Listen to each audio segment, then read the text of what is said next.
Meeting place with my boss. Even after the scheduled time passed, my boss was nowhere to be seen. Man, he's late. That's what I thought as I looked towards the station. Then, I spotted a little girl crying, squatting in front of the station. At first glance, she seemed to be about 5 years old. I guessed she was probably lost or something. "What's wrong? Are you okay?" I asked her in the gentlest voice I could. I couldn't just leave her alone in a place like this. I decided to help her find her mom. As it turned out, this incident would lead to a significant change in my life. I'm in a company with no future, with lousy bosses. Happiness was waiting down the road. My name is Michael Johnson, 30 years old. I'm a company employee. As for my workplace, I work in a trading company that deals in luxury goods. Our main product is alcohol, but recently, due to the changing demands, we've been interacting more with Japanese manufacturers. I joined this Japanese-focused company because I was originally good at Japanese. So working with these Japanese manufacturers has always been enjoyable for me. To be honest, I was never much interested in alcohol, but I found joy in working with Japanese. Looking back, Japanese has always been a part of my life. The first thing that sparked my interest in Japanese was Japanese movies. Ever since I was a kid, I somehow preferred watching Japanese movies and dramas. Before I even recognized Japanese as a subject to study, I had been exposed to it from a young age without any resistance. Maybe it was just the coolness of Japanese films that I felt vaguely, or maybe it was the exaggerated gestures of Japanese actors that I found amusing. Anyway, when everyone else was starting to get into Hannah Montana, I was all about anime. Then, a bit of time passed, and it was during my high school years that I became much closer to Japanese. At this time, I became obsessed with game streaming. But not US game streaming, it was Japanese. Japanese game streaming often involved intense emotional fluctuations and dynamic gameplay. I was always amazed by their intensity, and it was fun and exhilarating to watch. I spent my study breaks watching these streamers' videos. This must have contributed to my leap in Japanese proficiency. After all, unlike movies, these streaming videos didn't come with subtitles, so I had to understand them at their natural speaking speed. It's true what they say. Practice makes perfect. Throughout my high school graduation and university studies, constantly being immersed in Japanese greatly improved my language skills. By the time I became an adult, I had become quite proficient in speaking it. This is the journey that led me to where I am today. But a few years into my job, I slowly started to develop an interest in our company's products, alcohol and snacks. It's natural to become knowledgeable about your work, but I began to feel the charm of the world of alcohol. So, lately, I've been finding my job enjoyable in many ways. However, even in this enjoyable job, there are unpleasant aspects. One of them is the presence of a certain employee. He's my boss, Smith, and he has a notably arrogant attitude. Whenever he gives instructions, he often does so silently, just pointing at people. Moreover, when someone asked a question, he would treat them as if he expected them to understand without having to say anything, bossing people around. I'm sure all his subordinates have experienced this kind of treatment. I, too, am often bossed around and end up being saddled with menial tasks. Naturally, we all have a lot of complaints about him. Yet, since Mr. Smith is our boss, we can complain and just have to endure it, I guess. Then, one day, something unfortunate happened to me. I was assigned to go on a business trip with Mr. Smith.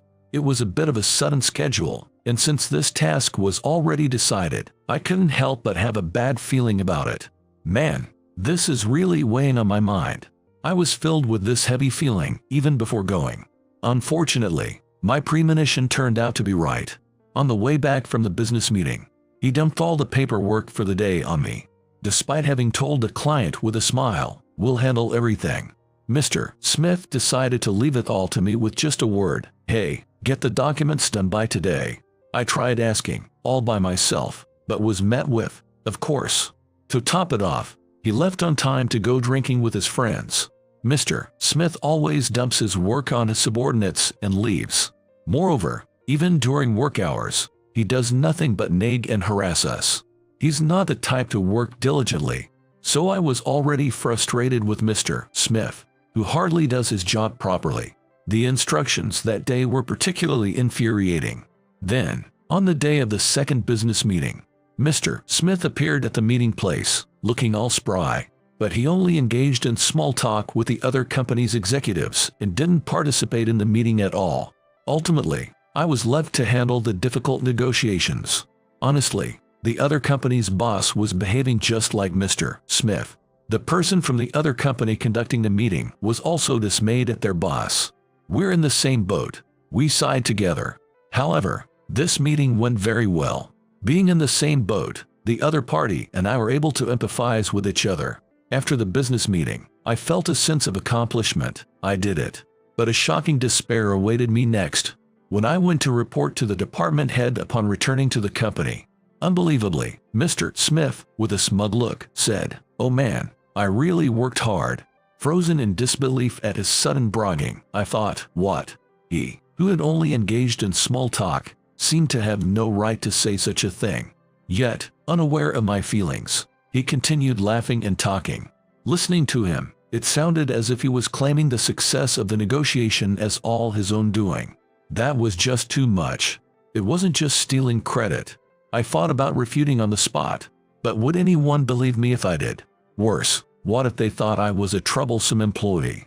Concerned about my position, I lacked the courage to speak up and decided to remain silent this time. Many people might think, just consult with another supervisor or speak up bravely. But that didn't seem like a good strategy for me, because the employees in this company aren't exactly close to each other.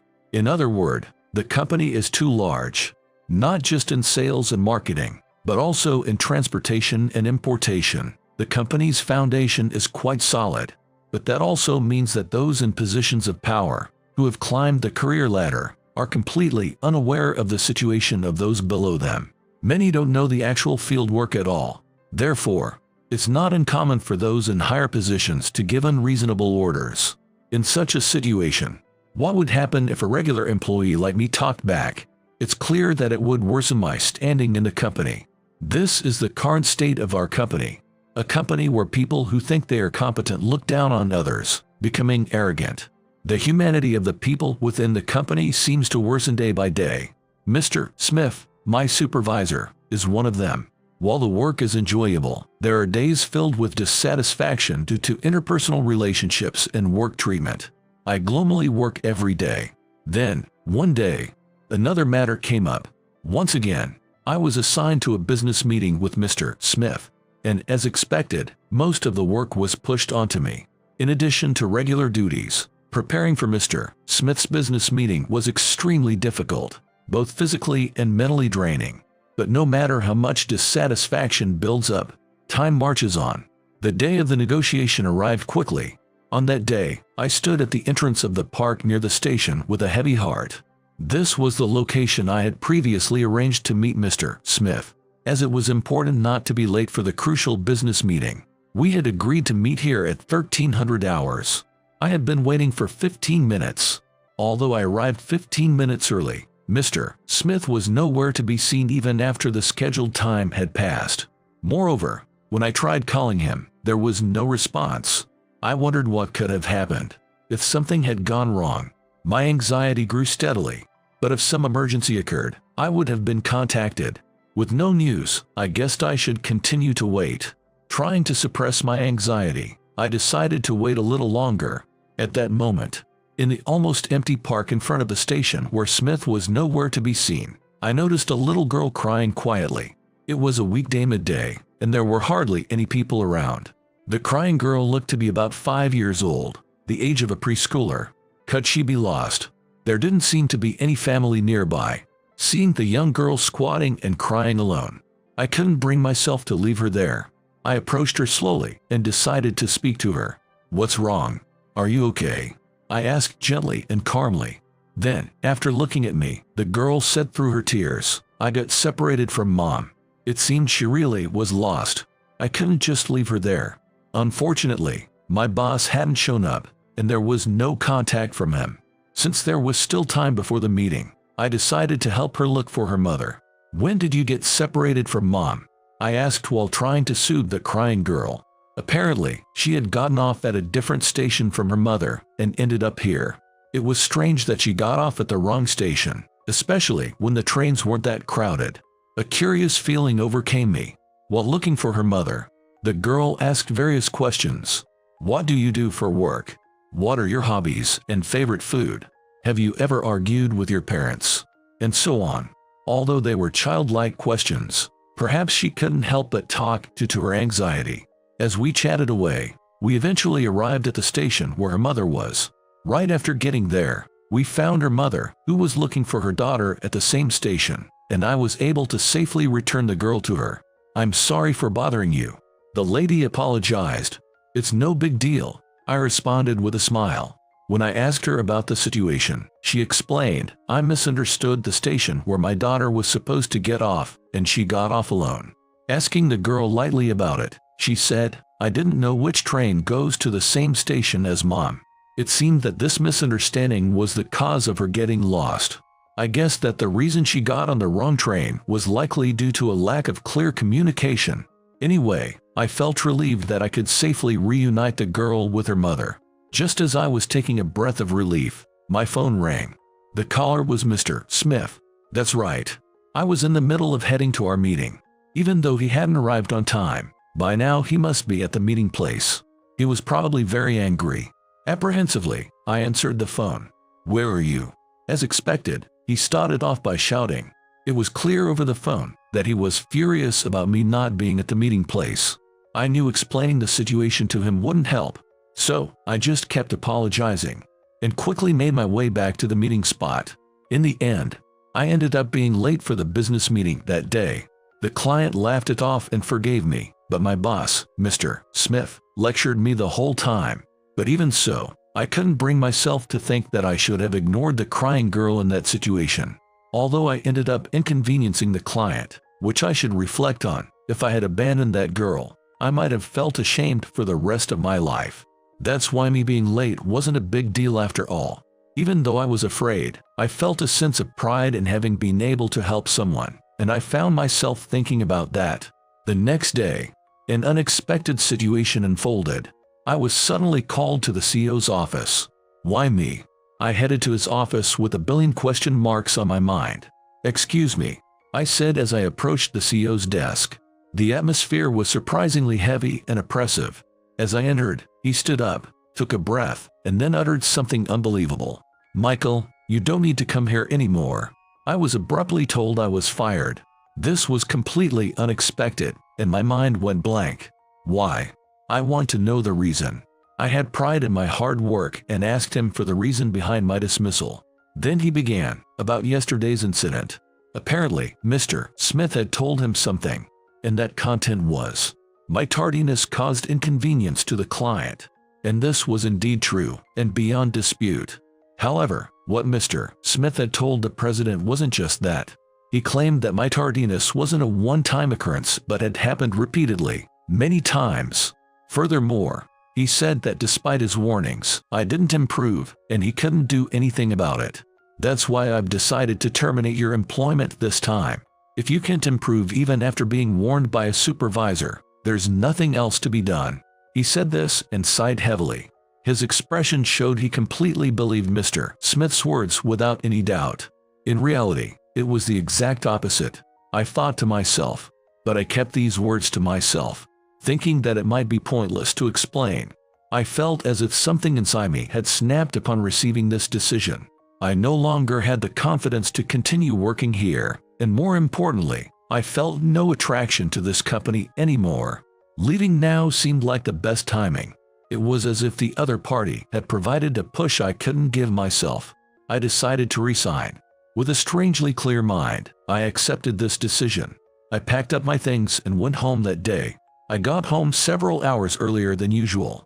As I walked home, lost in thought about what to do next, I encountered a familiar face. Hey, isn't that her? Standing bored at the edge of the road was the girl who had gotten lost the other day. Apparently, she was waiting for someone. I wondered what she was doing in this office district. I approached her a bit out of curiosity. Her eyes lit up when she saw me, and she said with a laugh, "You finally came." Mister, was she waiting for me?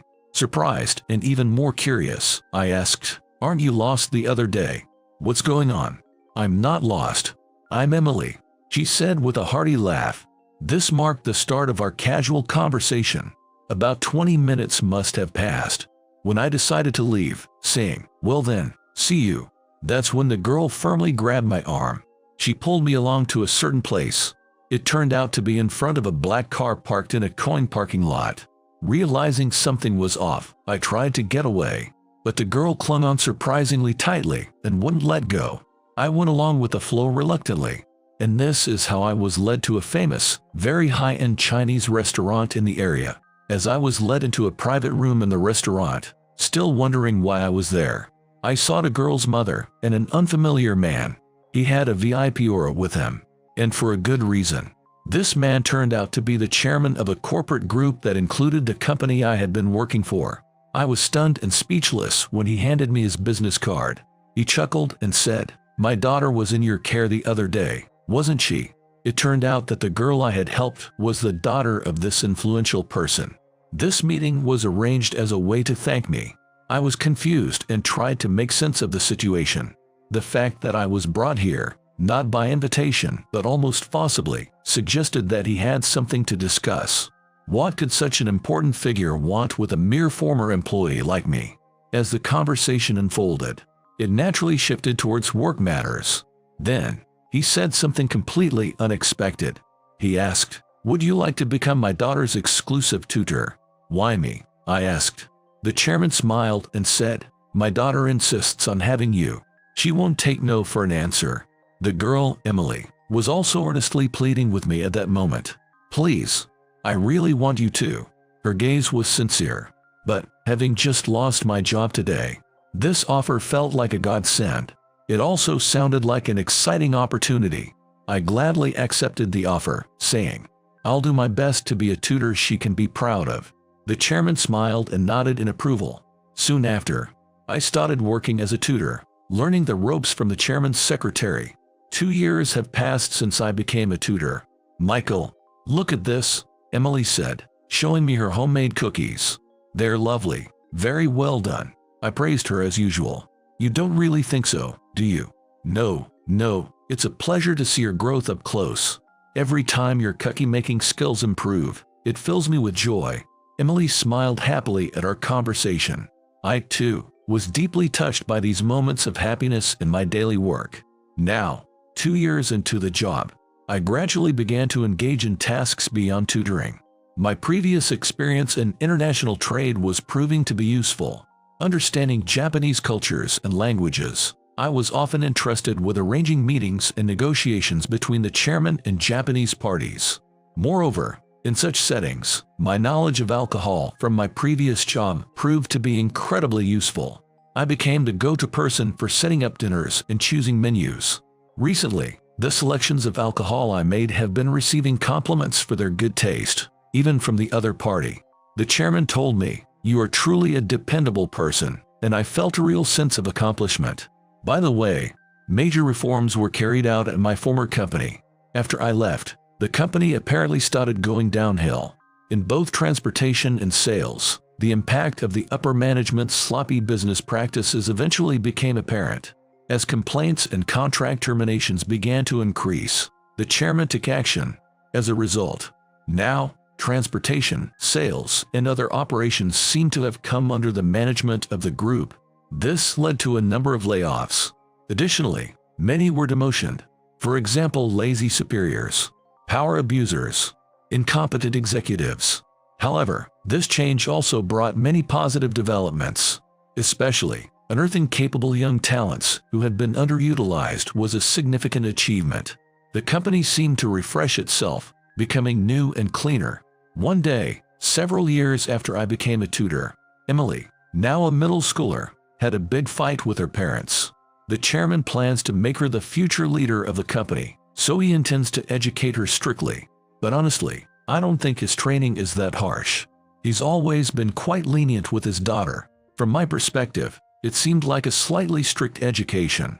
However, Emily greatly disliked this approach. Around winter, when she was constantly reminded about studying, she finally ran away from home. Normally, such a situation wouldn't occur when I'm around, but this happened when I was temporarily assisting the chairman. Hearing about this upon returning home, I reported to the chairman and then immediately dashed out to find her. I searched everywhere, but she was nowhere to be found nearby. With the temperature being so low, I was worried she might fall. Where did she go? If only I had listened to her more carefully, maybe this wouldn't have happened.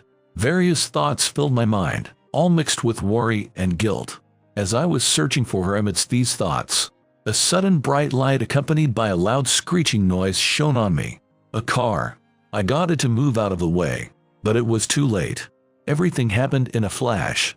While searching for Emily, I was struck by a car with a brake failure, resulting in an accident. I lost consciousness and was taken to the hospital in an ambulance.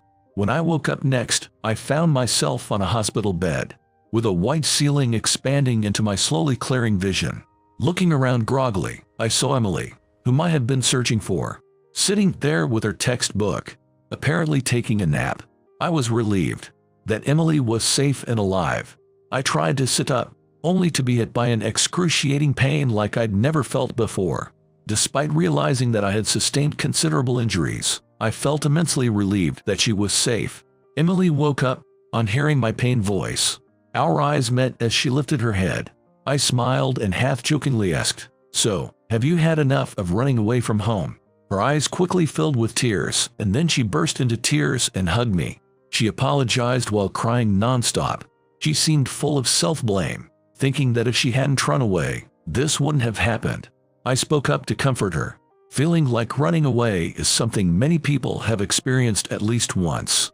Wanting to be alone, to find a quiet place to calm down, to face one's faults and those of others, and to reflect. These experiences help us take a step towards adulthood. This runaway incident, if seen as a step on the stairs to adulthood, isn't entirely bad. But from now on, let's find ways to get along better together. As your tutor, I'll help too. Emily wiped her tears and nodded deeply in agreement. Yeah, the injuries I had weren't light, but thinking that this incident had strengthened our relationship made it feel not so bad. After that day, Emily started to approach her studies with an intensity beyond our imagination. She also began to lean on me like a little sister would with her older brother. It seems that day loosened the reservations we had towards each other. She also began to express her true feelings to her parents during tough times. It appeared to reduce the number of arguments with her family. Emily, I, and the chairman, we all seemed to understand the right and wrong actions to take. I was resolved to continue watching over her growth. By the way, the chairman always has a secretary by his side. She has been contributing to the group and the family much longer than I have. A serious woman who rarely changes her poker face, unless necessary. Her name is Olivia East. When I was a newcomer, she taught me a lot about the Hamilton family, and she's a couple of years older than me. She's perfect in every aspect of her job. Honestly, I've admired her from the start. Hoping to be like her someday, I worked hard every day. By the time Emily entered middle school, I think I have grown quite a bit as a tutor. The remarks and advice from Olivia had almost ceased by this time. Gradually, I became a reliable force in supporting the Hamilton family, trusted by those around me. However, this growth was somewhat sad for me.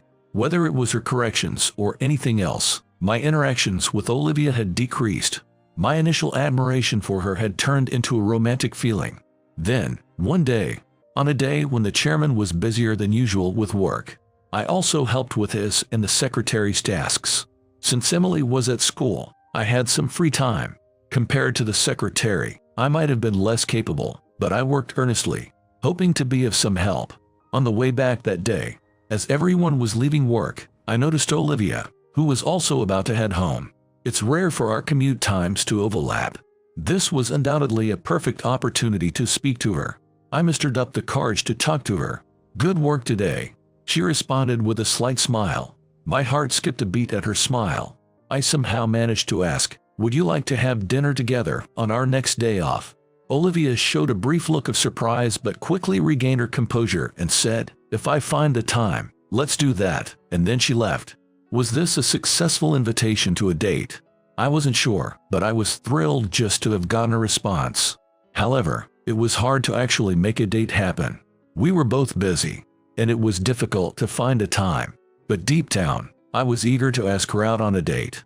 During this time, Emily teasingly said to me. "You like Miss Olivia, don't you?" "What?" I blurted out in surprise. My reaction pretty much confirmed it. I realized I was already exposed. I candidly and a bit nervously admitted, "Yes, I do." "Is it that obvious?" It was super obvious. Even a middle schooler could see through me. My lack of experience in love was embarrassingly obvious. But Emily didn't laugh at me. Instead, she simply said, "I'll help you a bit." I was a little apprehensive about what she might do. Emily's face lit up with excitement, though. Later, I was called by the chairman. Having been fired before, I couldn't help but feel anxious. I had no idea why I was called, but naturally, I started to reflect on my work as I headed there. However, the chairman only talked to me about a raise and discussed holidays. The terms are the same as before, with a full 2 days off each week. "What do you think?" he proposed. What could I say? The conditions offered this time were much better. There was no reason for me to decline such a generous offer. I gratefully accepted and resolved to work even harder on my working days. And this new work arrangement brought a change. Most importantly, with more days off, I was finally able to go out for a meal with Olivia. It seemed she had also been talked to about the holidays. Both of us having more free time allowed us to enrich our private lives. I bet this was Emily's doing. I thought of the clever strategist with fondness. I knew I would always be grateful to her. During the meal with Olivia, we engaged in various casual conversations. One thing became clear. We had surprisingly good conversational chemistry. We lost track of time before, during, and after the meal, talking about each other. Our experiences up to that point were quite different, so it was really enjoyable to listen to her.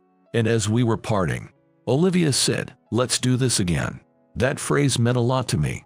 As if I was on cloud 9, I eagerly responded, "Definitely." As we continued to dine out frequently, we also began to go shopping together. I learned that Olivia usually didn't dress up much. She was interested but didn't know how to go about it. Seizing the opportunity, I suggested we go shopping for clothes. At the store, I helped her pick out clothes and tried them on her. She looked incredibly beautiful. She transformed from a strict and intelligent beauty to a shy but adorable lady in her new outfit. Olivia's charm was overflowing. I found myself increasingly drawn to her. When Olivia and I had grown significantly closer, Emily asked us, "Are you two dating?" She noticed how happy I had been and how Olivia had smiled more frequently. Olivia blushed and stammered in her reply to that question. Her inability to outright deny it made me wonder if she was conscious of me too. It made my day. Half a year passed since we began to be keenly aware of each other. I couldn't hold back my feelings any longer. "I like you. Will you go out with me?" It's a common phrase, but it was the first time I had ever said it. Olivia was visibly embarrassed but looked at me and said, "Yes." From that day, we became a couple, continuing to dedicate ourselves to the Hamilton family. Of course, everyone probably knew about our relationship, but the chairman and his wife never said anything. Except for one person. Yes, Emily. She was particularly curious about our progress. "Where did you go on your date? What will you give her for her birthday? What are your plans for Christmas?" And so on. When I asked her if she was curious, Emily replied, "I want to use it as a reference." That means, has this young lady developed an interest in someone? Having been with her for a long time and watched over her, the thought made me feel both happy and a little sad. But still, thinking of it as part of her growth, I was glad. The skills we acquire today will undoubtedly be useful someday. Even if that time doesn't always come immediately, I still believe that day will come when we encounter that miraculous moment and seize what lies ahead.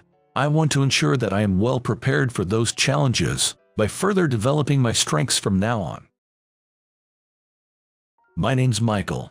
My mom passed away due to illness when I was young, so I was raised solely by my dad. He was a lawyer in a small office in our town. People usually imagine lawyers as wealthy elites, but my dad was nothing like that typical image.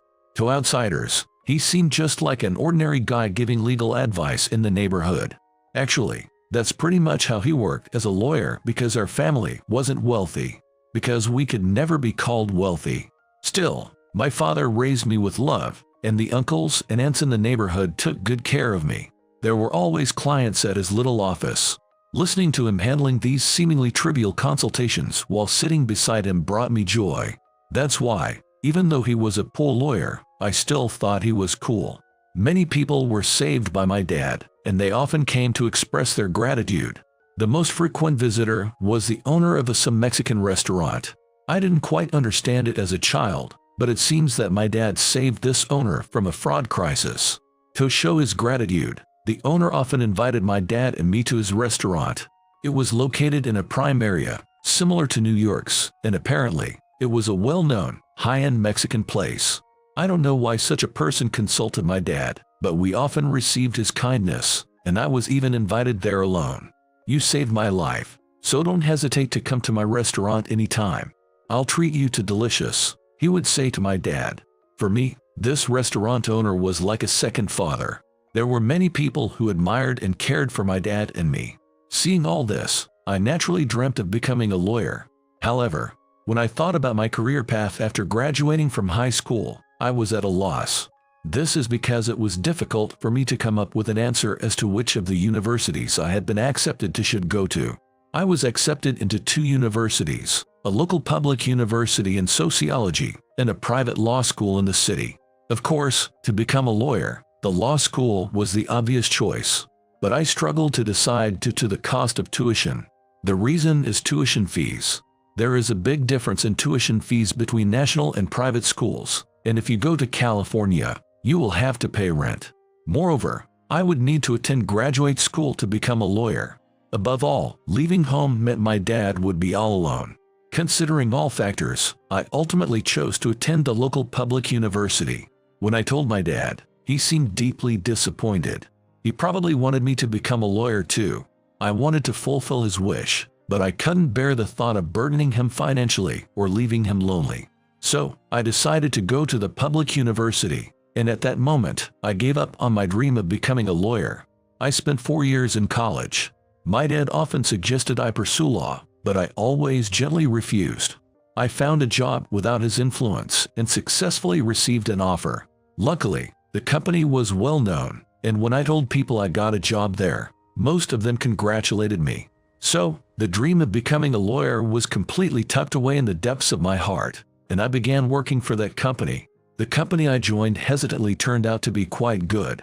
It was a famous large corporation, so good work environment and nice colleagues were expected. I thought choosing a regular company was the right decision. My dad kept persuading me to consider law, but I always evaded the topic. But even in such a good company, there was one unpleasant thing. To my surprise, a former middle school classmate was also employed there. Under normal circumstances, it might have been a happy coincidence, but for me, it was quite the opposite. The reason is that I hated that classmate. That classmate's name is Christopher. He had a good-looking face and grew up in a privileged family, standing out during our middle school days. Writing this, it might seem like I was jealous of Christopher, but that's not the case. Christopher was a very unpleasant guy. I was a good student back then. I was among the top students. Christopher's grades were slightly lower than mine, but not bad. However, Christopher always saw me as a rival and constantly picked fights with me. He would compete with me in every exam, throwing tantrums when he lost. In sports, he would do everything to hinder me in games I was good at and taunt me excessively in games he excelled in. He was an annoying guy, so even girls who were initially interested in him lost their affection by summer, and by sophomore year, almost everyone avoided him. I avoided Christopher too, but he persistently bothered me. His annoying behavior lasted all 3 years of middle school, leaving me utterly fed up. I was relieved when we graduated. I never imagined my middle school nemesis, Christopher, would end up at the same company. We were in different departments, so I didn't notice him immediately. But one day, as I walked down the hallway, Christopher approached me. "Hey, isn't that Michael? Long time no see, it's Christopher. Remember me?" he said. "Yay, Christopher. Long time. See you around then," I replied. "Wait a sec. Let's catch up. For old times beer. I thought you'd follow in your dad's footsteps and become a lawyer, but you ended up getting a regular job.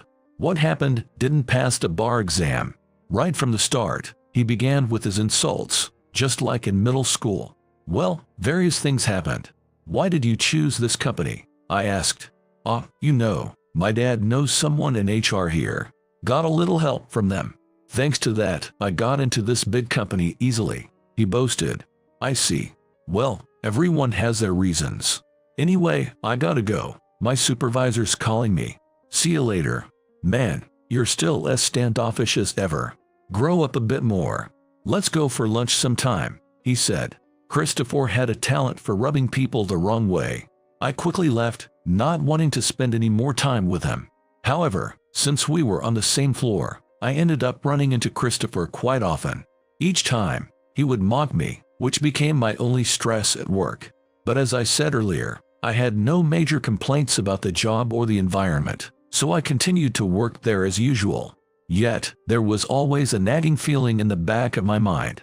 There was satisfaction and a sense of achievement in my job.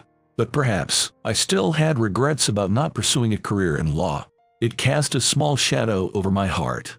Still, I pretended not to notice and focused all my energy on the work in front of me. But then, a significant turning point came in my life. One day, as I was working as usual at the company, my phone rang unexpectedly. It was an unknown number. I went to the entrance to take the call, and it was from a hospital. The news was that my dad had collapsed and was unconscious. I hurriedly informed my company and rushed to the hospital. Upon arriving, I was led to a room where my dad lay in bed. There were tubes and machines with graphs showing something next to his bed. The doctor came in and explained my dad's condition. The exact cause was unclear. It was probably related to blood pressure or brain waves, but he had collapsed suddenly and hadn't regained consciousness. Fortunately, there were no visible abnormalities in his body, but all we could do was wait for him to wake up. That was the vague explanation the doctor gave us. At the time, I thought my dad would get better soon and went back to work, but 2 months passed without his consciousness returning. I visited him many times, but there was no change in his condition. Seeing my dad like this and the office empty without him, I made up my mind. It was a feeling I had suppressed deep in my heart. And then, I quit my job. It was to become a lawyer. To carry on my father's will and to relight the office, I vowed to become a lawyer. Of course, I knew becoming a lawyer wasn't easy. I found out that I had to pass the entrance exam for law school, study intensively for 3 years, and only then would I be eligible to take the bar exam. It was a daunting thought, but my determination didn't waver. I had saved up my earnings, and I managed to access my father's account temporarily to pay for law school. I decided to move, having never been particularly attached to our house. I cleared out all our belongings and rented a rundown one-room apartment in the city. There, I began the second chapter of my life, aiming to become a lawyer. First, I took the law school entrance exam and got in. The days of study there flew by in a whirlwind. I barely remember that time, immersed in civil law, criminal law, and various other legal studies from dawn to dusk. Constantly under the pressure of assignments and thesis work, I pored over the legal codes until they were worn out. Fortunately, no friends tried to distract me with hangouts. That allowed me to devote myself entirely to my studies. Still, I never failed to visit my dad or stop by the Mexican chef's place. My dad was always silent, never responding to my stories. Despite that, I'd ramble on about how hard it was to become a lawyer, how much I respected him for overcoming these challenges. The nurses watched over us with warm eyes. When I visited the Mexican chef, he always treated me to good food. I felt guilty and tried to refuse many times, saying it made it hard for me to visit, but he never listened. "Look, Michael, I got some great burritos today. Have a taste." "I'm fine, really. It feels like I'm taking advantage of you." "Just some tea is fine. I'm just here to catch you up on my situation." "What are you talking about, Michael? Just hearing your stories is more valuable than any money. Or are you saying you can't eat the burritos I make?" With that, I couldn't refuse without seeming rude, so I ended up accepting the burritos he offered. Having such a warm place to return to was my greatest comfort during those times. The 3 years at law school flew by. Then came the bar exam. The bar exam, with its notorious difficulty, is well known. In some years, it's said to be tougher than getting into top universities like Harvard. I studied day and night, sacrificing sleep to prepare for it. I holed up in my tiny room, barely touching the TV or phone. just focusing on my books and practice exams. I lost track of days, barely eating, barely resting until the day of the exam. The exam covered constitutional law, civil law, criminal law, and included a multiple-choice test and an essay exam over 4 days on a range of subjects. The complexity of the questions was no joke. If you have to do all of that in 4 days, I can only say that people who think they want to go into the legal profession are insane. However, since I wanted to become a member of such an abnormal world, I took on the 4-day test with all my heart. If you ask how I felt about it, I think I did all right. But I was so focused that I'm not quite sure. After the exam, I spent about a week just sleeping and waking up intermittently. Then came the day of the results. The past 3 months since the exam, I barely felt alive. I reviewed my answers repeatedly, thinking they should be good enough. But there's always the fear of unexpected errors or careless mistakes. If I failed, I'd have to study for another year. During the waiting time, I didn't show up at my dad's or Jane's place because I would feel so awkward. The results were posted online at 4 p.m. I was pacing nervously in front of my computer from 3:30 p.m., waiting. Finally, 4 p.m. arrived. I frantically searched for my exam number on the results page. There it was. My number was listed among the successful candidates. I couldn't help but punch the air and shout with joy. I was brought back to reality by a complaint from the next room, but I couldn't stop shaking with excitement. That moment marked the end of my journey to become a lawyer in that small one-room apartment. With that momentum, I headed straight to the hospital to tell my dad I passed. Then, I told my father, who was lying in the hospital room, that I had passed a bar exam. Dad, who still had his eyes closed, didn't wake up or give any response even after hearing my report. I thought to myself, life isn't like a drama, but I was happy to have reported my success to him. And jokingly, I said, I'll come back with my lawyer's badge. As I left the room, it seemed like my dad smiled a little, but maybe it was just the lighting. I thought my life as a lawyer was about to start. However, even after passing the bar exam, I wasn't a lawyer yet. Most people think that if they passed a bar exam, they can immediately become a prosecutor or a lawyer. Honestly, until I started down this path, I also thought that way based on my knowledge of TV dramas. I had to undergo a year of judicial training as a trainee. This training is basically an apprenticeship period before becoming a legal professional. For the first month, there will be an introductory training session. All trainees are gathered at a place called the Judicial Training Institute to study thoroughly. But that's just the beginning. Next, I started field-specific practical training. This part is more about hands-on learning, covering civil trials, criminal trials, prosecution, and defense, each for 2 months. The experiences here were fascinating, including discussions with judges after observing real trials. After observing a real trial, participants were able to directly exchange opinions with the judge about the content of the trial.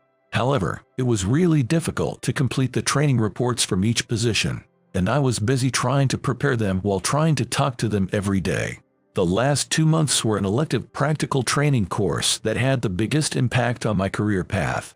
Under this system, legal trainees complete training in 4 areas and then choose the content according to their own career path, interests. Naturally, I chose the lawyer's path and completed various training programs. After a year of this intense training, I was finally recognized as a full-fledged lawyer. Then, I decided to visit the Mexican chef's place after a long time. He had contacted me several times during the year, asking how I was, urging me to visit, bragging about his new recipes. My name's Michael.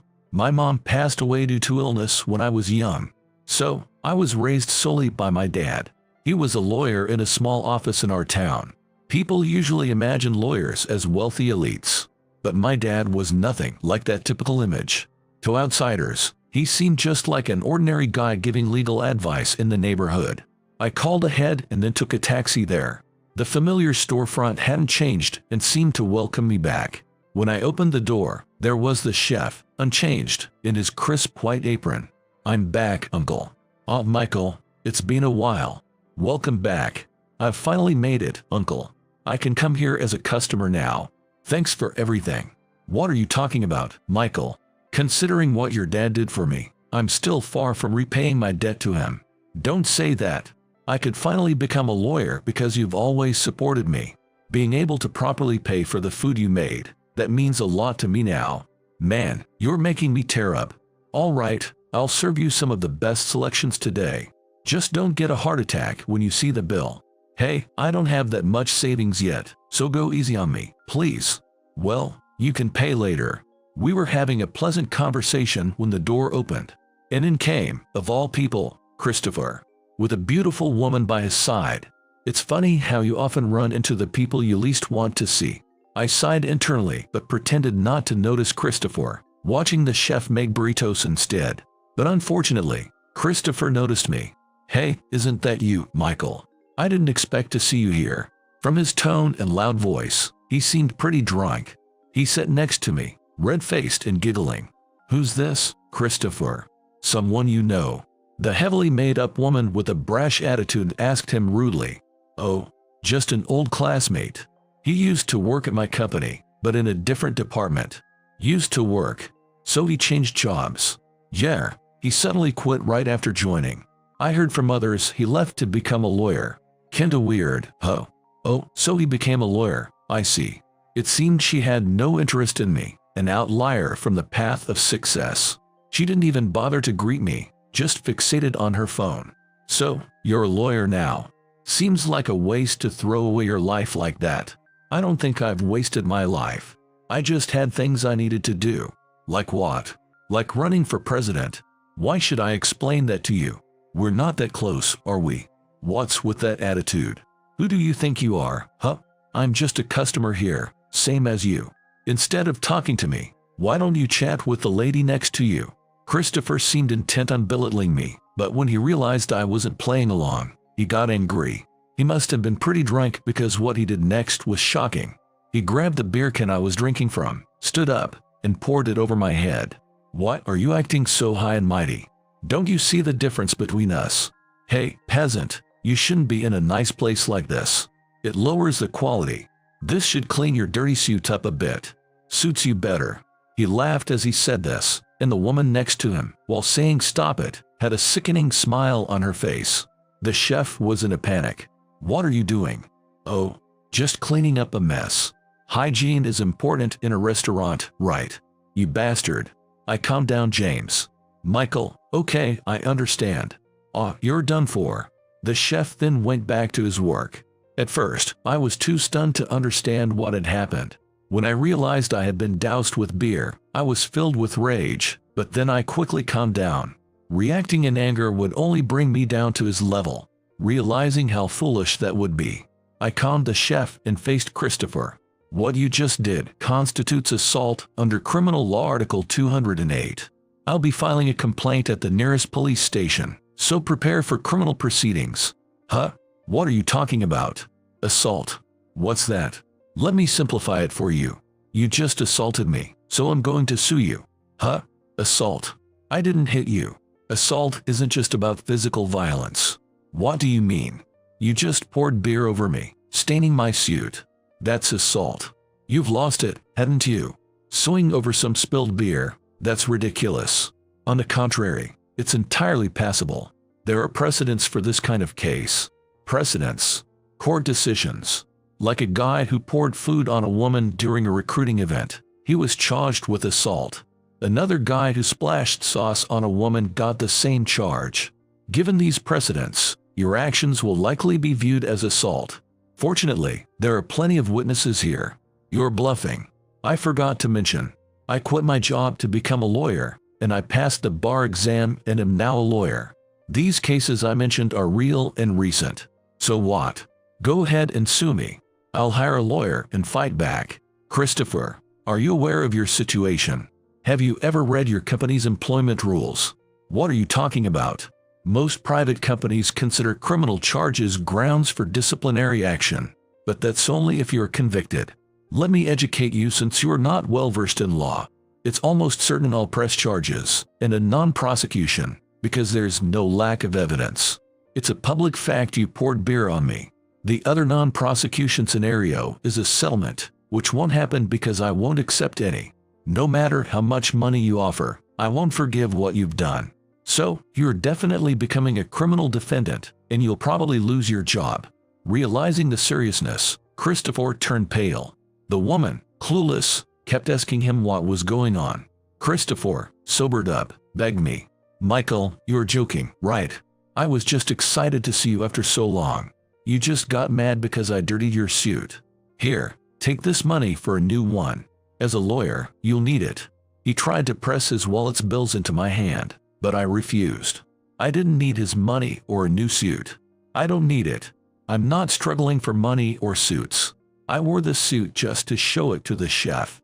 Now, Christopher, wait for the prosecutor's call. Christopher, I'm sorry. Please reconsider. Michael, please. Ignoring Christopher's pleas, I addressed the chef. Sorry for the disturbance, uncle. And for my clothes. I'll come back another time for your dish. It's me who should apologize. Having such customers shows we're still a third-rate place. I'll keep improving, so please come back. Uncle, it's not your fault. It's all his. I glanced at Christopher and decided to leave the restaurant. Christopher, in a panic, had completely forgotten about the woman who came with him and desperately clung to me. I got into a taxi to escape his persistence and told the driver to head to the nearest police station. But as the taxi started moving, with Christopher sitting on the road in the rearview mirror, I changed my mind. Sorry, not the police station. Take me home instead. The driver, puzzled, entered my address and drove off. I wasn't giving up on suing Christopher. It just occurred to me that he must have his own life to live. Taking that away would be easy, but I wasn't so cold-hearted to do it mercilessly. So, I'll think about what to do with Christopher later. For now, I just want to relax at home. Looking back, a lot has happened. I haven't lived long, just about 30 years, but it's been full of dramas. For now, I just want to take it easy. Leaning back in the taxi's soft seat, I looked at the night sky. Skyscrapers stood tall, and among them, the crescent moon shone softly yet powerfully. Tomorrow, I'll visit Dad. I don't have my lawyer's badge yet, but I can finally tell him I've caught up to him. Maybe he'll start giving me advice. With these silly thoughts, I slowly closed my eyes. Over 30 and still not married, no kids. How unambitious can you get? Well, I guess there's something off about Mike's personality. Being plastic can't conceal the true essence of your personality. That's what an old classmate, whom I hadn't seen in years, said to ridicule me for still being single at a reunion. Despite there being other unmarried folks there, how could he loudly and boldly make such a comment? It's like, men and women aren't really complete until they have kids, right? Our generation is literally the foundation of society, and yet there are some who choose to wander alone. I can fathom it. Haha, right, Mr. Smith. Just as I was about to retort, the entrance door opened, and a beautiful woman walked in. Sorry I'm late. Oh, Mike. She called my name and ran over to me with a bright smile. Just seeing that smile made me feel like my heart was filled with happiness. Then, gently taking my hand, she whispered, I'm so glad to see you, while looking into my eyes with a passionate gaze. This reunion turned out to be the catalyst for a complete turnaround in Mark's and my condition. Sir Mike, help me out here. Sure, I'm on my way. Hey, can you help here too? I'm next in line and require hands-on assistance here. Hey, the boss is only one person. Give him a break. If you think so, then you should help out too, director. While I was busily moving around, responding to the various calls, the director was laughing heartily beside me. I am Mike Johnson, busy working in the office with my colleagues.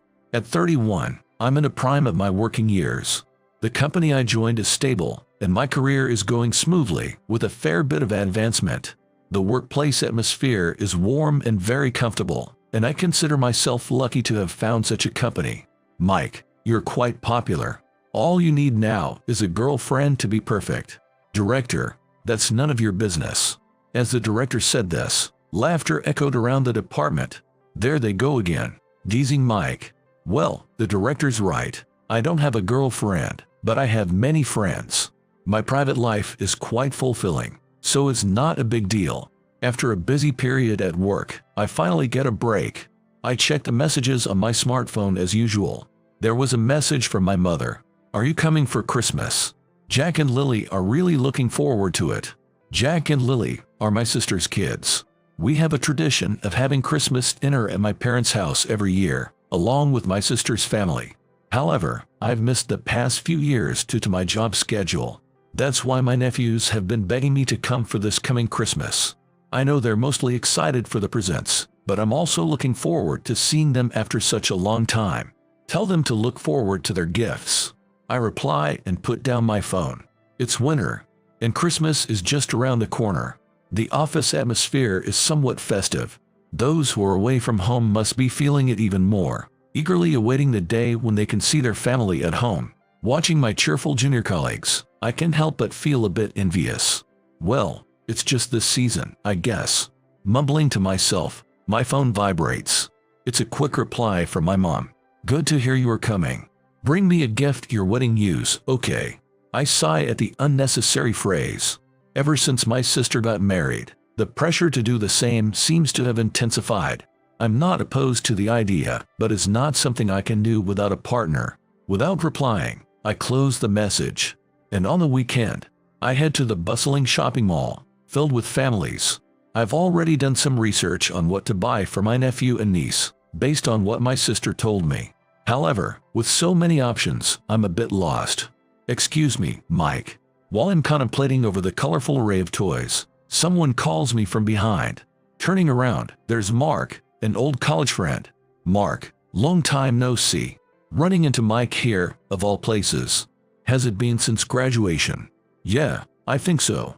Mark and I met in college when we were in the same club. However, Mark was known for his rude behavior towards everyone, and most of us tried to avoid interact with him as much as possible. I didn't really want to associate with him, but I couldn't just ignore him in club activities, so I made an effort to talk to him and include him. This apparently didn't sit well with him, and I eventually found myself disliked by Mark. According to him, I was just acting like a good guy.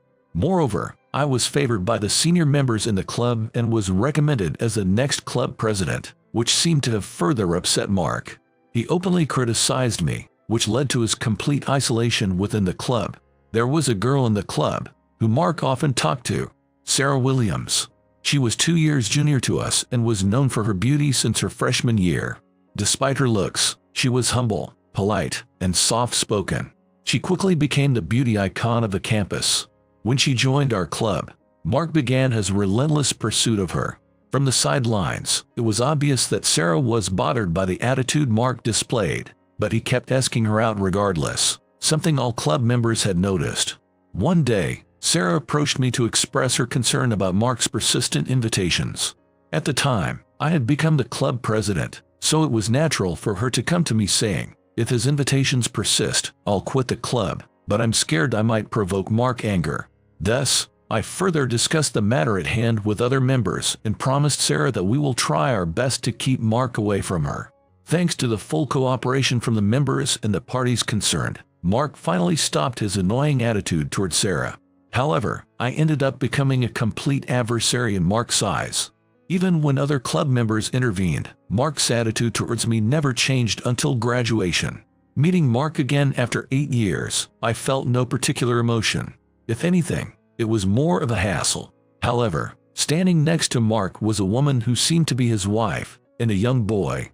"Mark, you got married, huh?" "Yeah, you wouldn't know since I didn't invite you to the wedding," he said with a smirk. Honestly, even if I had been invited, I wasn't sure whether I would have attended. "Nice to meet you.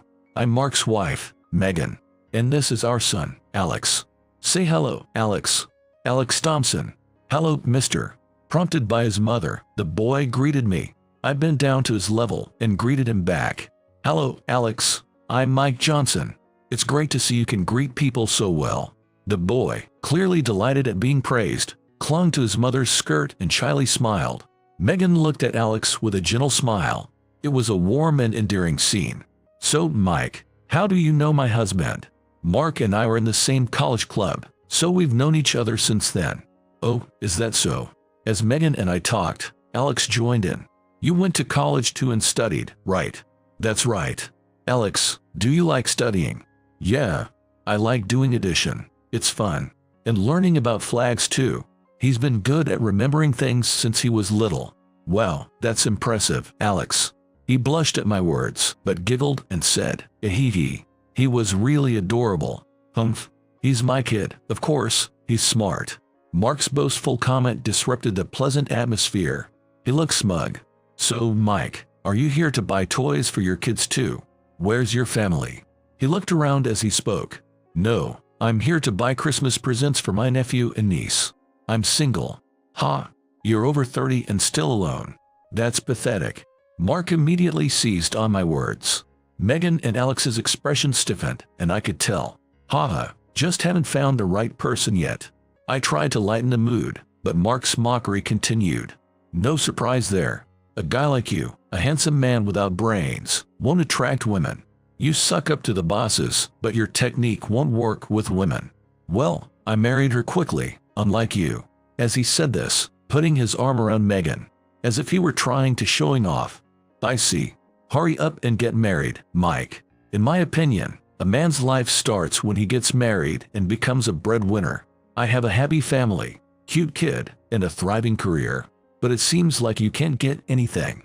Mark laughed loudly, in stark contrast to Megan, who looked down. Seeing Alex looking up at his mother with concern, my heart ached. You to be attending the reunion, right, Mike? Yeah, I plan to. Is that so? Hee. Mark chuckled at my response, seemingly amused. I wondered what he was thinking. Well, see you at the reunion, Mike. Looking forward to it. Come on, let's go. With a smirking face, Mark quickly left the scene, leaving Megan and Alex behind. Megan gave me an apologetic nod and hurried after Mark, pulling Alex along. He hasn't changed a bit. I sighed as I watched Megan and Alex disappear into the crowd. The college club reunion was coming up soon. The thought of meeting Mark again weighed on me, but I decided to just ignore him like old times. Reinvigorated, I resumed choosing gifts for my nephew and niece. The day after running into Mark, I received an email from the reunion organizer. The reunion will be held during the day. If possible, please come with your family or partner. We can arrange a kids' menu if requested. It was a sudden change, but perhaps more people with children couldn't attend otherwise. The venue, a shop run by one of our members, could accommodate the increase in numbers. I looked forward to the reunion, anticipating a lively day. On the day of the reunion, blessed with good weather, familiar faces gathered at the chosen venue. About 60% of the attendees seemed to have brought their families or partners. Amid the lively chatter and children's voices, the reunion began. Oh, Mr. President, I found you here.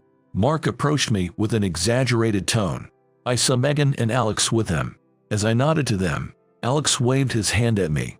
Well, looking around, seems like everyone's here with their families or girlfriends. But Mr. President here is still alone as ever. Mark laughed mockingly, clearly enjoying himself. Everyone at our table seemed exasperated by his behavior. I guess I'll just have to share in everyone's happiness today. Sure, do that. After all, I'm probably the luckiest guy here. A beautiful wife and adorable kid. You must be jealous, Mike. Hey, why don't I let you babysit some time? It'll be good practice for you in the future. Ha ha ha. Mark's words were as unpleasant as ever. But, just like our last encounter, his family was here. I tried to respond as cheerfully as possible to avoid spoiling the mood. A friend, who was one of the organizers, whispered to me in disbelief. I thought it was strange when Mark suddenly asked to make it family and partner-friendly. So this was his plan. Ha ha ha. Perhaps he came up with this idea during our encounter in the toy section. It seemed as if he used the reunion as a platform to mock my single status. But, I thought to myself, maybe in a way, it was a good move on Mark's part. His suggestion it'd allow more people to enjoy the event, including those who wouldn't have been able to attend otherwise. Men and women aren't really complete until they have kids, right? We're the foundation of society at our age. I just can't understand people who are still single. Oh Mike, sorry man. I'm just brutally honest, you know. Alex, don't end up like this guy, okay? Mark, there are others here who came alone too. You should be careful with your words. Ah, there it is. That goody two-shoes act, just like old times. Trying to win people over with your nice guy routine. It's embarrassing to even know someone unmarried at our age. It almost seemed like a talent, the way he could provoke so much without even a drop of alcohol. Once again, he made me aware that he still hates me, but I wondered how he would manage conversations with his colleagues or other parents. Deciding that any response from me would only escalate things, I chose to just smile and get through the situation. However, my friends around were starting to get angry at Mark's harsh words. People have their reasons. Be more mindful of what you say. You're not a kid anymore. A little consideration is enough to understand that. You're still the same, Mark. What? What's wrong with you guys? On his side, huh? Poor things. Deceived by Mike's facade, Mark retorted, clearly displeased by my friend's admonishments. Fortunately, a group of women with their children nearby quickly intervened and moved Megan and Alex away from the unpleasant scene. Despite this, Mark continued his tirade, not just towards me but seemingly against everyone. He really hadn't changed at all. Mark, you have a wife and a kid. You should learn to speak more respectfully. You can't let children hear that kind of wording. Mike, leave Mark alone and join us over here. I'm thinking about switching jobs and want to hear about your company. All right. Thanks to my friend inviting me to a circle of other classmates, I was able to stay away from Mark and finally enjoy a good time with them. After a while, someone approached me with a hesitant Turning around, I saw Mark's wife, Megan. Standing up, I greeted her again. I'm really sorry for what my husband said earlier. It was very inappropriate of him. Mark, you have a wife and a kid. You should learn to speak more respectfully. You can't let children hear that kind of wording.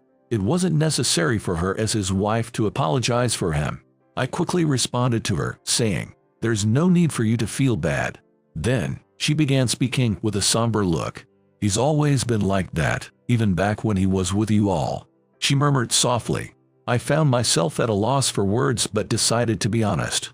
Well, he's always been harsh with his words since our student days, often clashing with those around him.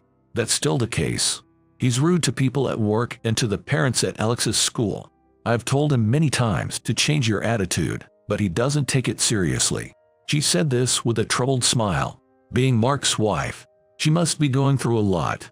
I can easily imagine her struggles. Alex is a bright and well-mannered boy. Thank you. Despite his age, he might be using his father as an example of what not to be. I don't want him to end up like Mark either, she said. Megan. I glanced over to where Mark was, speaking boastfully to some of our old circle members, who looked visibly upset. It was a familiar scene, just like in the past, where his behavior pushed people away. It seemed nothing had changed. Mike, thank you for being so considerate with someone like him. No, it's nothing. But ironically, my approach seems to irritate Mark even more. I recalled my long history of dealing with Mark and couldn't help but give a wry smile. If only he could realize the kindness everyone's showing him, maybe he'd change, but that's probably wishful thinking. I'm glad I came here today, Megan said, diverting her gaze from Mark and offering a smile. There seemed to be a sort of resolve in that smile, or was it just my imagination? As I was talking with Megan, the entrance door opened, and a woman walked in. Sorry I'm late. Glad I made it. Sarah, we've missed you. Wow, the beauty icon of our club has arrived. It was Sarah. She seemed a bit out of breath, possibly from rushing. As soon as she arrived, people gathered around her, a testament to her enduring popularity. While she was exchanging greetings with everyone, our eyes met unexpectedly. Mike, it's been so long, she said, waving and smiling gently. Her cheeks were slightly flushed, perhaps from hurrying. My heart raced at her smile. She had always been cute, but now, 8 years later, she had grown into a woman with an adult's poise and charm, radiating beauty. Mike, caught in my admiration for Sarah, I was speechless as she approached me. A nudge from a friend nearby brought me back to reality, and I hurriedly responded, noticing a smirk on my friend's face. Saw Sarah. It's been a while. You look great. Yes. You too, Mike. I'm happy to see you. Me too. I'm happy to see you, Sarah. As I said this, I noticed a blush on Sarah's cheeks deepen. Talking to her, now so beautiful, made me incredibly nervous, as it had been since graduation. I struggled to keep my words from tangling as we continued to chat. Then Sarah's gaze shifted to Megan. Mike, I wonder who this lady is. That's Mark's wife, Megan. She's here with their son today. Nice to meet you. I'm Megan, Mark's wife. I'm sorry, I didn't know. I'm Sarah, a junior from the club. They exchanged greetings. I thought for a moment you were Mike's wife. Sarah looked embarrassed about her misunderstanding. Megan smiled while watching Sarah's reaction. No, I was just apologizing for my husband's behavior towards Mike earlier. Don't worry. Oh, I didn't mean to. Huh? Is everything okay? What was Megan talking about? And why was Sarah so flustered? As I pondered these questions, Mark made his way through the crowd. He approached Sarah, coming right up to her. Sarah, long time no see. You're as cute as ever. So, what are you doing now? Where do you live? Mark, long time no see. While Mark eagerly pressed her for answers, Sarah slowly backed away, trying to maintain distance. It's been a while, and there's so much to catch up on. How about we get together sometime? Ignoring Sarah's discomfort, Mark kept bombarding her with questions and even tried to ask her out for a meal. Apparently oblivious to the presence of his own wife, Megan and I, unable to hold our temper any longer, spoke up almost simultaneously. Hey, Mark, back off a bit. Mark, can't you see you're making Sarah uncomfortable? Startled at first by our intervention, Mark quickly identified who was speaking and audibly clicked his tongue in annoyance. TCH, don't get in the way. You should be with Alex and exercise your parenting skills. Such a waste. You, Mark, that's no way to speak. And remember, you're Alex's father. I ran out of patience, so I snapped at Mark for his harsh words to Megan. Then, Mark turned his anger towards me, uttering, I don't need to be lectured by someone who isn't even married. I was just pointing out her negligence as a mother. It's not about being married or not. Can't you see you're hurting your wife with your words? Huh? Hurt her? That's ridiculous. She's head over heels for me, and I'm the breadwinner here. What's wrong with pointing out her failures? His lack of remorse was evident, and everyone around frowned at his words. You wouldn't understand, Mike. You don't know the weight of supporting a family, the difficulty of educating an imperfect wife and a son. Even if you get married, you'll be with a worthless woman who was deceived by your charm and smooth talking. While putting me down, he laughs out loud, telling me that we're living in a different world. His attitude and ridiculous words ignited my anger because he insults not only me but also Megan and Alex. And it wasn't just me who felt that way. Mark, you're the worst. You haven't changed at all since the old days. Sarah spoke to Mark in a tone colder than I'd ever heard from her before. Everything Mike said is right. The one who's wrong here is you, Mark. Mike has always been considerate and acted for everyone's good. That's what everyone trusts and follows him. Compared to that, what have you done? You've always just said what you wanted, causing trouble for everyone around you. Mark was visibly shocked by Sarah's reproach. It's uncomfortable to say this in front of your wife, but when you pursued me in the past, even after I clearly rejected you, you kept asking persistently. It was really bothersome. Mike and the other members protected me from you. Thanks to them, I was able to enjoy my university life. Despite that, you keep saying terrible things to Mike and everyone else, especially treating Mike horribly. I hoped you would change a bit as a working adult, but you haven't changed at all. You would change a bit as a working adult, but you haven't changed at all. No, you've become even worse. Saying such awful things even to your own wife. As a woman and your wife's fellow, I find your words utterly unforgivable. There were claps and nods of agreement from around the room. Mark probably never expected to be criticized like this by Sarah, whom he once fancied. He was visibly flustered. In the midst of this, Megan spoke up. Sarah, Mike, thank you for extending emotional support to us, she said in her determined tone, and then looked firmly at Mark. In the midst of this, Megan spoke up. Mark, Sarah's words, your attitude today, and the many harsh words you've hurled at Mike. As she said, you haven't changed from the old days. I can no longer tolerate your arrogant charade of a family. I declare here, in front of everyone, I will divorce you. There was a stir among everyone present. Mark was no exception. What? What are you talking about? Stop joking. It's not funny. He tried to laugh it off, but his expression was frozen. This is no joke. I'm serious. And of course, I will take custody of Alex. What? Alex is my son. He'll be unhappy with a mother like you. I should raise him. What do you think of yourself? You have done nothing so far. Can you raise him alone? You are alienated at school and elsewhere. Are you really willing to do everything for him? Don't make me laugh. Megan's cold words struck Mark hard. Even we bystanders could sense her firm resolve. Don't be ridiculous. I didn't do anything on purpose. It was for your personal growth and life skill enhancement. But of course, I can do it much better than you. A child needs a father. Alex would obviously prefer a well-standing father like me over a failed mother. And if people find out about the divorce, it'll affect my career.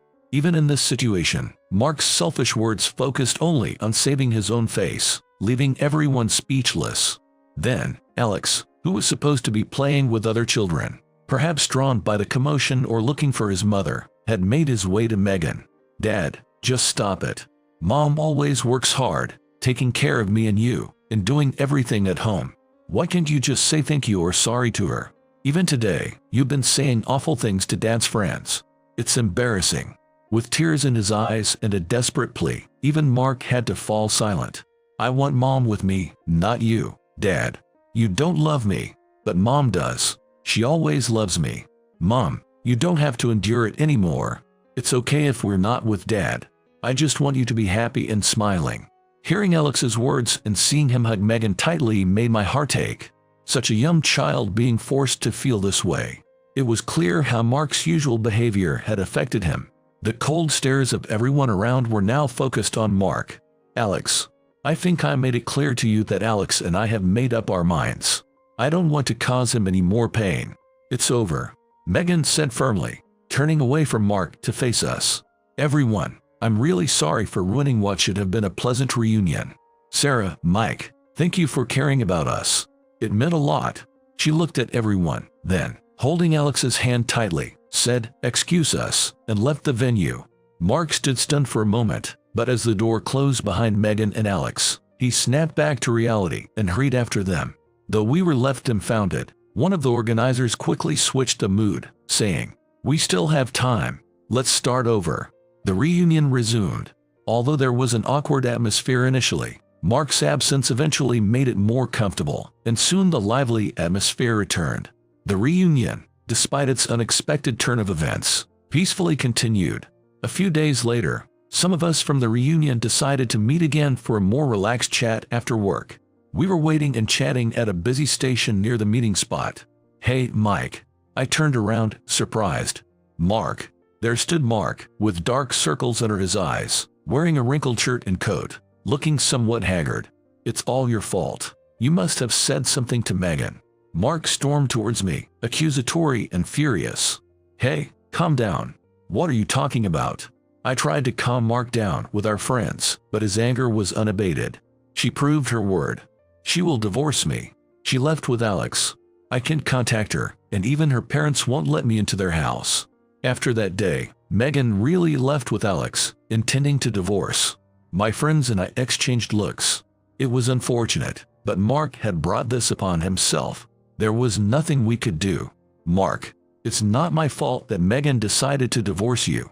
You need to face your own actions and their consequences." One of our friends interjected.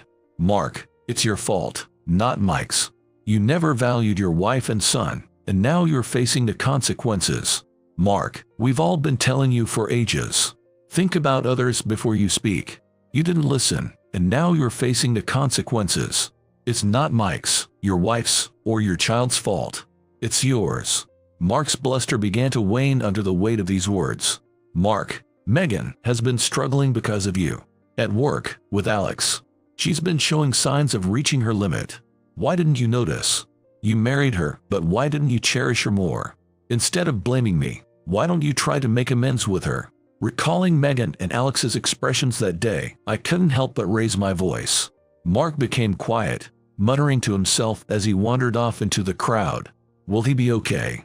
I heard that after his wife and son left, he messed up at work too. He's either going to be demoted or fired.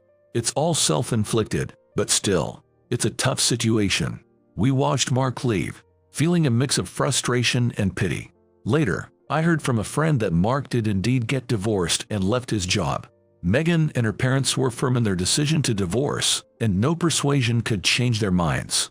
At work, Mark lashed out at a junior colleague, and when his superior tried to intervene, he hurled insults, leading to serious consequences. He was initially on suspension, but after numerous reports of his misconducts, he was demoted. Unable to accept the decisions made by the company, he resigned. After losing everything, I wondered what Mark might be thinking. I didn't like his personality, and I was always used to being on the receiving end of his tirades. I couldn't defend his actions, but I hoped this might be a wake-up call for him to reflect on his behavior. As for me, I resolved to continue treating those around me with kindness and consideration. After all, there are things in my life I never want to lose. Mike. Sarah. Be careful, don't rush. What if you fall? I know.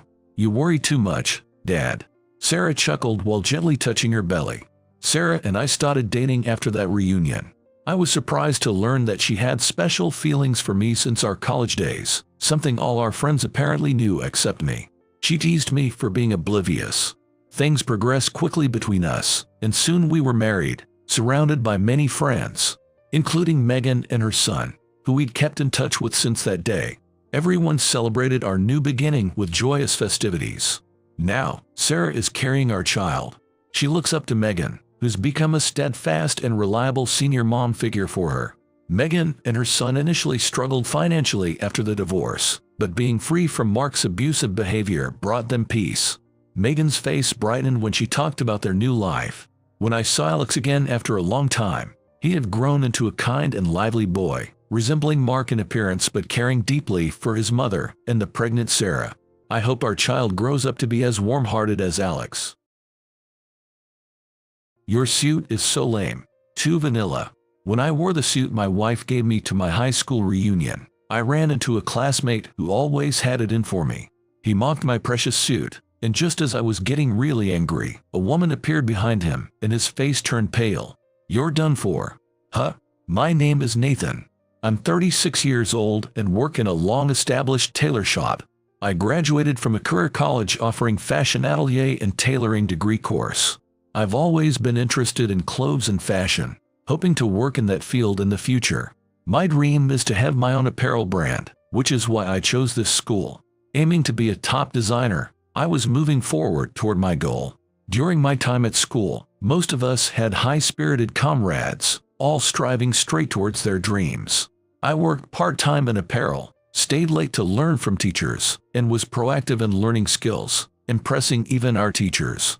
Influenced by everyone, my motivation never waned, and I thrived in this competitive environment. I still get along well with my classmates from those days. Now, many of them have opened their own shops or work as buyers at the or employed in fashion industry. Some of them even became fashion coordinators or models. Everyone's got a decent job, huh? Seeing the progress of my friends in Christmas greeting cards and updates, I felt I couldn't fall behind and resolved to dedicate myself to my job to further develop my skills. But to everyone, my first career step seemed the most unexpected. I always thought you'd definitely become an apparel store clerk. No one ever imagined you'd work at a traditional tailor shop. The tailor shop where I got a job was a well-known, established shop in the area. My career began when a friend of mine who was close with the daughter of the shop owner invited me, saying if I was interested in clothes, I should check it out. That's how I got to know the shop. For me, a young guy in my early 20s, it took courage to step through the shop's prestigious door of the shop. I had no money and my clothes were just contemporary styles. I didn't feel like I was the right kind of person to enter such an exclusive place. However, the wife of the shop owner, who was tasked to attend to the customers, welcomed me kindly. She was gentle and warm, treating even a young guy like me with kindness. The shop owner was dignified and impressive, and I was captivated by the meticulously crafted evening gowns. Though I thought they only had women's evening gowns, there were also suits and dresses, an unexpected variety that caught my eye. Every time I see it, Big Betty's craftsmanship is so meticulous that it's mesmerizing. This beloved shop was always bustling with people. Even little kids would ask the shop owner to make stuffed animals, and some asked for accessories. Seeing the care and attention they put into every order, I strongly felt I wanted to work here. I dreamed of diving into the glittering world of the city, but before I knew it, I was captivated by Big Betty's craftsmanship. Touching the evening gowns on display, I reminisced with a sense of nostalgia. The shop owner's delicate craftsmanship, unimaginable from his appearance, and the welcoming nature of his wife. Both were far from the world I had aimed for, but gradually, I too wanted to become someone who could deliver such warm products to customers. That's how my thinking evolved.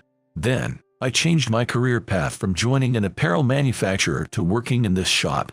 I expressed my willingness to work under him to the shop owner, but both the shop manager and the owner politely declined. A shining future is waiting for you, kid. You shouldn't waste your time in a small tailor shop like ours. You'd be better off in a dynamic company.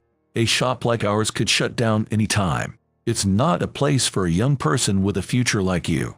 Both of them, in their own ways, refused me out of concern, which deeply moved me. All the more, I wanted to work here. I wanted to refine my skills under these two people. So, rain or shine, I kept visiting the shop, persistently asking for approval, but they didn't even bother to entertain me. Over time, the wife of the shop owner seemed to be swayed by my perseverance and eventually let me into the shop. However, the problem was the shop owner. He stubbornly refused to hire me. Even when I offered to work part-time, he firmly declined. As times change, a shop like ours is destined to fade away. Go to a more promising company. Don't come here. He was adamant and wouldn't even listen to my pleas. But I'm quite stubborn too. To convince the shop owner of my sincerity, I showed him how serious I was. This demonstration took the form of a wedding gown I had made for my graduation project, inspired by his work that I had observed every day. The wedding gown was my best work yet, praised not only by my teacher but also by my classmates. My dedication seemed to have come across, as the next time I visited the shop, not only my homeroom teacher, but surprisingly, the shop owner's daughter and my classmates came along to plead on my behalf. Nathan really wants to work at this shop. He might not have had the best grades, but he always seemed a bit frivolous. Seeing him this dedicated to something is a first for all of us. Please, would you consider taking him in? Dad, Mom, please. With everyone's support, the shop owner finally gave in with a smile and accepted my employment. But you're starting as an apprentice. Don't you dare slack off until you can make decent items. I'm not as lenient as those in other companies. Even though he was stern, I felt a kind of gentle kindness in his instruction. Now, I have a relationship where I can call him Big Buddy, and he dotes on me like a real son. Thanks to him, I am now the most trusted tailor in the shop, earning the locals' trust. When you applied here, the shop owner and his wife were genuinely thrilled. That's what a regular customer told me when I had grown enough to carry the shop's reputation. This shop was handed down from his father. He didn't want to close it but was worried that he had no one to pass on the shop. When you applied, they were so happy they were in tears and told me about it. Knowing they thought so highly of me brought tears to my eyes. Though I am easily moved to tears like a child, I have a wife. Her name is Emily. Emily is also a workaholic like me, pouring pride and passion into her job. I'm thinking of starting my work in New York. I want more people to know about my apparel brand, to make it more famous. With those words, she left our hometown, and now we are a married couple living apart. In New York, she conquered struggles and steadily increased her business's sales. In a few years, she became prominent enough to be featured in magazines and now oversees many projects. I want to get into various business industries and produce our original products for each industry. My ambitious wife began venturing into food and welfare businesses. Despite being the same age, I'm always in awe of her, my capable and elder sister-like wife. I met her through our mutual friend. She was just like me, studying sewing and tailoring at a different vocational school. We hit it off because we shared the same dream of owning our own company. We had similar hobbies, which naturally drew us together, and we started dating. From there, everything went smoothly, and we soon got married, now enjoying a fulfilling private life. Today, Emily and I are both attending reunions, coincidentally, both of which are being held on the same day and at the same venue. Hey, it's funny that we're meeting each other after a while, and it will be at our school reunion. We spent time together in her car on the way to the venue. We were together for the first half of the year. Emily rarely comes back here, spending most of the year in New York. Really, and to think the venue for both events is the same. Around here, that hotel is about the only place that can accommodate such a large crowd. It feels like fate brought us together. The few minutes I spent with her, after such a long time, felt like they passed in the blink of an eye. Of course, I wanted to spend as much time with her as possible during her rare visits, but I understood she also had important friends to see. Just being able to spend this little time together made me very happy. As I was feeling a bit sad that we were nearing the venue, she unexpectedly turned towards me while driving and gently kissed my cheek. "I've taken the day off tomorrow, so let's spend some time together after this."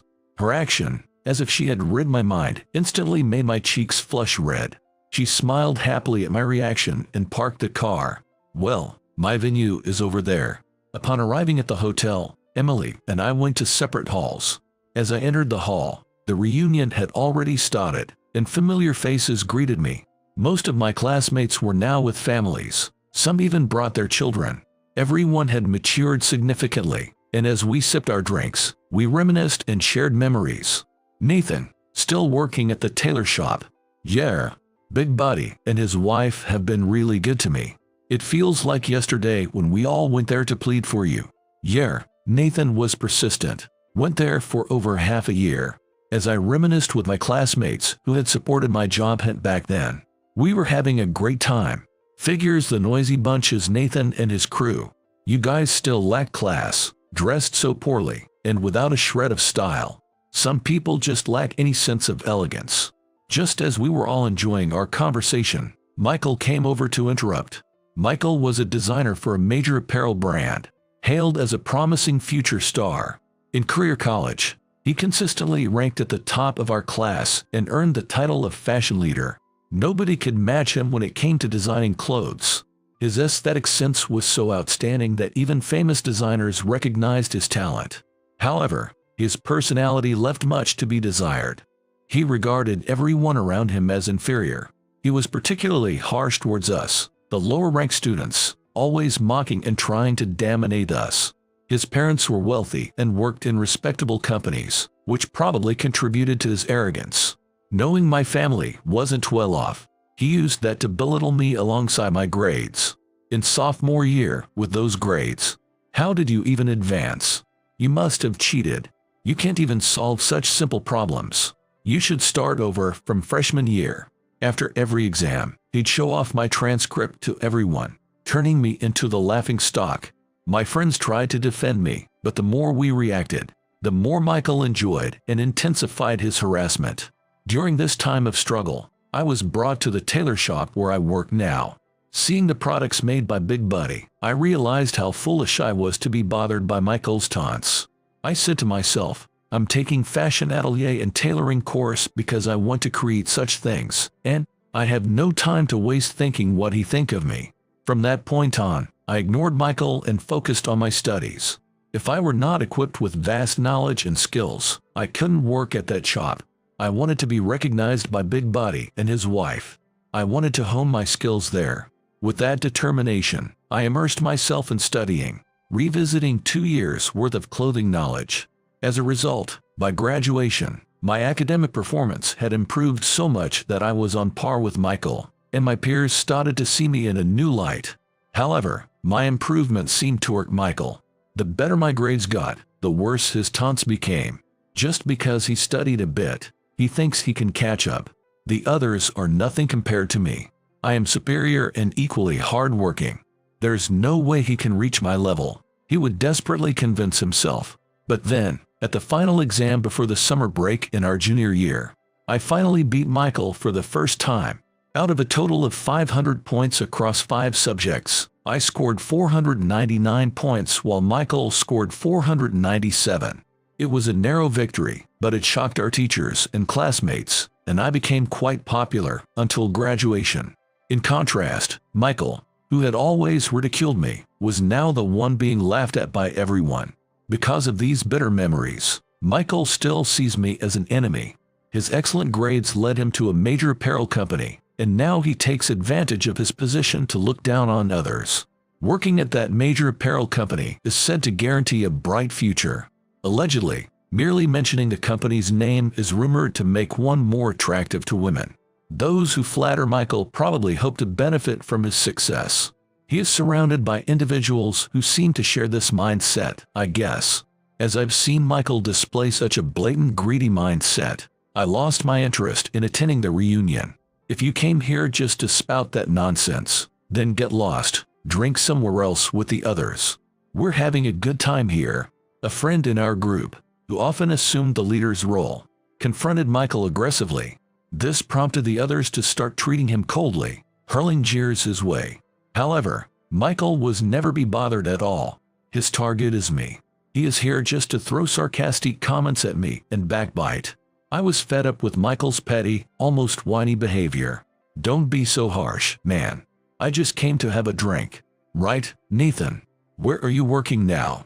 Michael casually put his arm around my shoulder, beginning to ask about my job, trying to belittle me. His strategy is sly and irritating. In fact, he knows where I work. He just wants me to say it myself. It's disgusting. My workplace, the old man's tailor shop, shouldn't be ridiculed. I purposefully ignored his question, shrugged off his hand, and simply said he was interrupting my drink before stopping any further conversation. I knew engaging with him would only inflate his ego further. What, can you say it? Oh, I remember now. You're at that old-fashioned tailor shop, right? Silly, really. You had decent grades in the latter half. You could have found a better job, he sneered. Engaging further with him might have caused a commotion involving others. I couldn't stand him insulting the shop and the people I respected, so I excused myself to the bathroom and stepped outside the venue to clear my head. But, for some reason, Michael followed me. I went outside to get away from him, but what could he possibly want now? Annoyed by Michael's clinginess, like a persistent pest, I finally addressed him with a cold tone. What do you want, man? Do you need something from me? Not really. Just knew you'd always run away and hardly talk. Thought you might sneak out of the venue, so I came to watch. If you did run away, I planned to tell everyone about your pathetic act. He taunted. His behavior was infuriating, reminiscent of a petty schoolyard bully. Speechless with disgust, I decided to smoke a cigarette to calm myself and headed to a smoking area. I can't lose my control now, otherwise I'll fall prey to his provocations. I refused to play into his hands and react to his provocations. As I thought this, I reached for the cigarettes in my suit's inner pocket, lighting one to calm my nerves. Despite being in apparel, don't you possess any self-awareness? Michael's snide comment irked me. What are you trying to say? Take a look at my suit. It's a custom piece from our company, valued at around $10,000, yet I received it as a gift. Can you guess why? Because I'm an excellent designer. It's a token of gratitude for my excellent design work. Saying so, Michael pointed at the collar of the suit. There, indeed, was the brand's logo embroidered. Then, I discovered something while watching the logo. The two of us, almost equal in grades, yet our career paths are far different. How silly. Well, with your sense of aesthetics, it's no wonder you chose that. His words finally made it clear to me. He was mocking my suit. He was mocking my suit as being unfashionable. Angered by his words, I roughly stubbed out my cigarette in the ashtray, furrowing my brow and glaring at him. Even high-end brand clothes look shabby when the person wearing them lacks class. What? Michael's temples twitched in response to my words, something he hadn't expected. This suit is a precious gift from my wife, given to me as a job celebration. Mock me all you want, but I won't tolerate any insults towards my workplace or my wife. I spoke sternly, but Michael just laughed uproariously and pointed at my suit. That was picked by her wife. Then she has no fashion sense. It's so lame. I'd return it if I were you. Just as he started to belittle my suit further, someone approached from behind him. I reached out to stop him, but he was too engrossed in his taunting to notice. Your suit is so lame. Too vanilla. It's embarrassing that someone like you is even in this industry. I wish you'd never say you work in apparel. Michael mocked me with those words. Watching him, I felt more exasperated than angry and let out a sigh. You're done for, I muttered cryptically, prompting a confused look from Michael. Smirking mockingly at him, I gestured with my chin towards someone behind him and added, say your prayers. Huh? Perplexed by my cryptic words and actions, Michael turned around to find Emily standing there, her brow furrowed in displeasure. The moment he saw her, Michael's expression froze. Sorry for the too vanilla, lame suit, she said. Madame. Michael's face drained of color as he realized who she was. Emily was the president of his company. I was surprised to find the logo on his suit because, based on Michael's statement, it implied that he was working at Emily's company. Emily hadn't changed her surname for professional purposes, so Michael had no idea she was my wife. Additionally, he hadn't expected Emily and me to be connected because Emily graduated from another school. Suddenly, the tables turned and Michael was at a significant disadvantage. As he scrambled for excuses, Emily delivered another blow. I came here because I heard an obnoxiously loud voice from the lobby, disturbing everyone. I never expected to find you and my husband, both alumni of the college. Oh, husband. Still don't get it. This man is my husband. What? Taken aback by the shocking revelation, Michael struggles to maintain his composure. He stares at Nathan and Emily alternately, his mouth agape, visibly shaken. I heard what you said. How dare you mock my husband like that? And you say his suit is too vanilla. This suit is a one-of-a-kind, custom-made piece that I had my father tailored for him. Does that mean that the old tailor's shop is your parents' place? Exactly. This precious item was crafted using traditional methods that our own brand couldn't even replicate. And you call it too vanilla.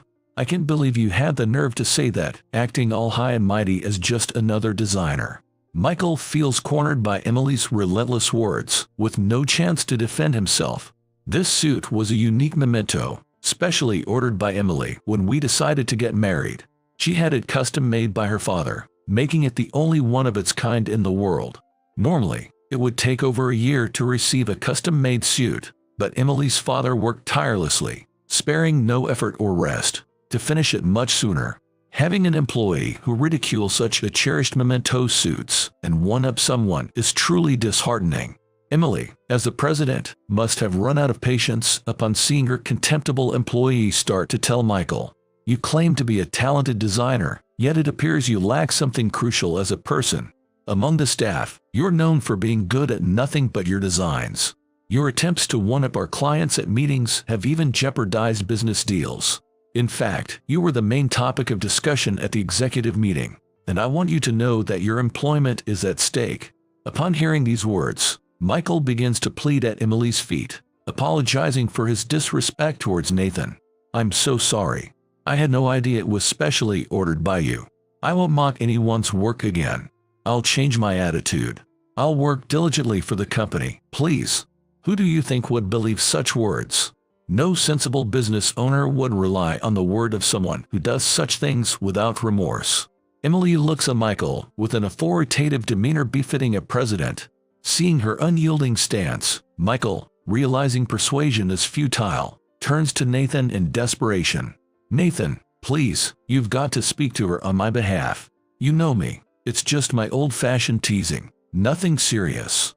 I didn't mean any of it, right? Please, help me out." He must be prioritizing his own self-preservation. He hasn't apologized to me, only expressing his desire to be protected. His earlier words of remorse to Emily are now proven to be lies. I reach my breaking point with Michael's continued disrespectful attitude.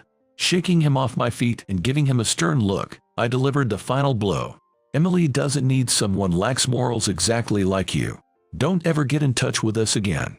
I will never overlook what you said about this suit, nor the numerous harassments you've caused. I will never forgive you. Now get lost." Michael must have been shocked to see me, usually calm, in such a state. He hurried back to the venue, gathered his belongings in a rush, and left the hotel with his tail between his legs, as if fleeing from us. Thus, the long-standing feud between Michael and me finally came to an end.